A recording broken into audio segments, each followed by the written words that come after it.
Well, let's go over now to the Excel Convention Centre in East London, because the new NHS Nightingale Hospital is being officially opened there. You can see the Health Secretary in the background, and I hope I'm not mistaking one person for another, but I believe the Speaker currently is Professor Charles Knight, the Chief Executive of the new hospital. So without further ado, I would like to hand over to Ruth May, our Chief Nursing Officer, who has again been absolutely instrumental in getting the facility up and running. Good morning and hello, my name is Ruth, and I just want to first of all say thank you very, very, very much to all the nurses, midwives, care workers across the whole of the NHS, across the whole of social care. They've been working around the clock to ensure that we're providing the care that we need to. Next month we'll see the birth of Florence Nightingale 200 years ago. And it's very fitting that this hospital is named Nightingale Hospital, London. She was well known for being an iconic nursing leader of her time and caring for people, caring for soldiers in the Crimean War. She was also, of course, a pioneer for infection control. And here, having her name heading up this London hospital is absolutely fitting. So thank you to all those nurses also that are coming back and supporting our efforts. I'm very, very grateful to all of them doing that. But it's not just our NHS staff that are in this. We're all in this together. So I would urge you, please, to keep home, stay home, and please wash your hands. So on that, I now, after my thank yous to you all, I now want to introduce the Secretary of State, Matt Hancock. Well, thank you, Ruth, for those words. You're an inspiring leader, not only of the entire nursing profession of this country, but also of this extraordinary project. When it was clear a few weeks ago that we were going to need to expand NHS critical care capacity so that the capacity to care is always above the need for that care in this country, the idea was dreamt not long ago of having a new hospital, and this London NHS Nightingale Hospital, which was put together its core in 9 days, is a testament to the leadership of the people who stand behind me. And as Secretary of State, whilst I do everything I can to help this country to respond to this awful virus, I am privileged to be able to draw on the capability and the leadership of all of these people who you can see who have made this happen. And for me, making sure that the NHS is always there for us, as Health Secretary, has always been my top priority. But in these troubled times, with this invisible killer stalking the whole world, the fact in this country that we have the NHS is even more valuable than ever before.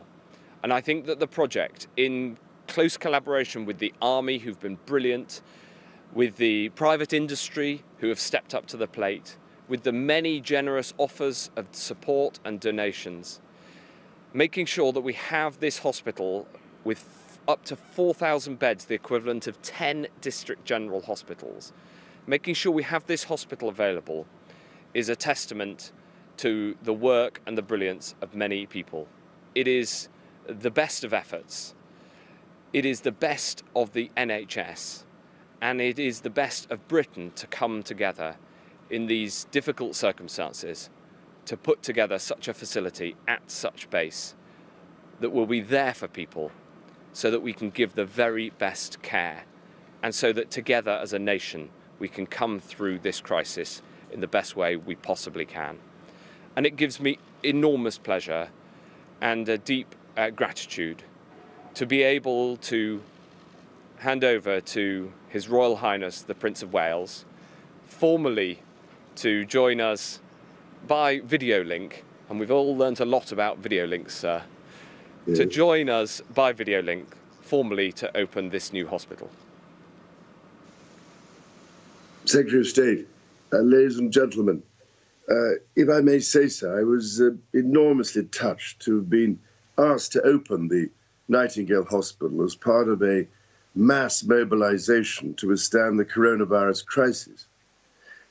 It is, without doubt, a spectacular and almost unbelievable feat of work in every sense, from its speed of construction in just 9 days, as we've heard, to its size and the skills of those who have created it.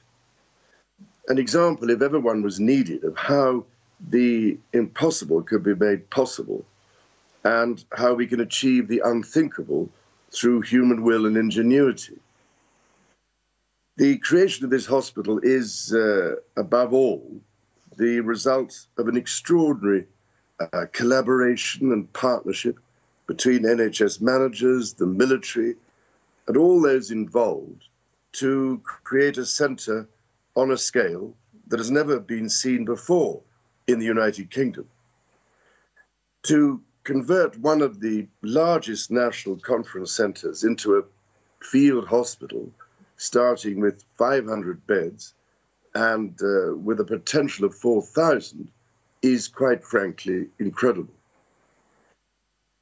Now, I was one of the lucky ones to have COVID-19 relatively mildly. And if I may say so, I'm so glad to see the Secretary of State has also recovered. But for some, it will be a much harder journey. I am therefore so relieved that everyone can now have the reassurance that they will receive all the necessary technical care they may need and every chance to return to a normal life. This hospital, therefore, offers us an intensely practical message of hope for those who will need it most at this time of national suffering.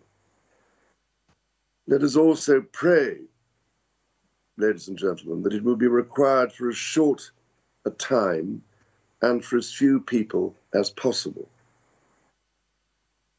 On behalf of the nation, I want to say a very big thank you to the planners, the builders, the armed forces, the generous companies and organizations which have donated equipment and services, and all the support staff who have made this possible.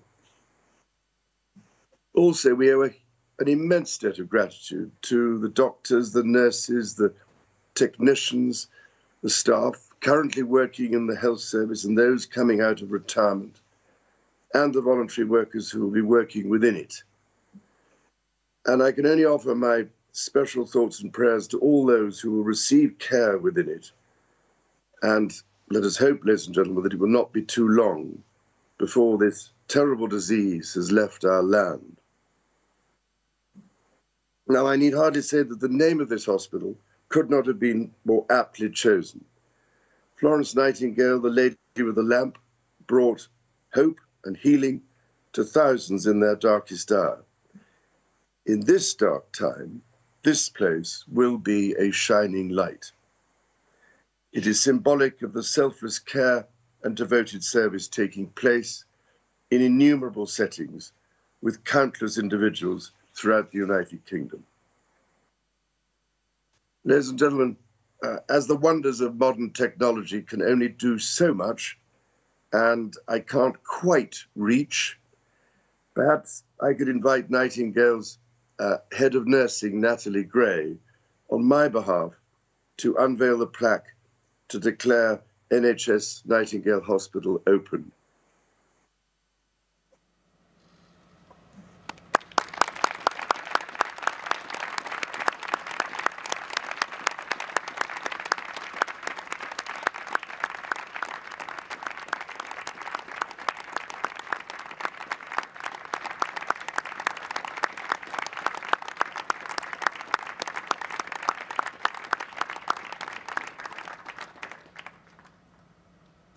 Thank you all very much indeed.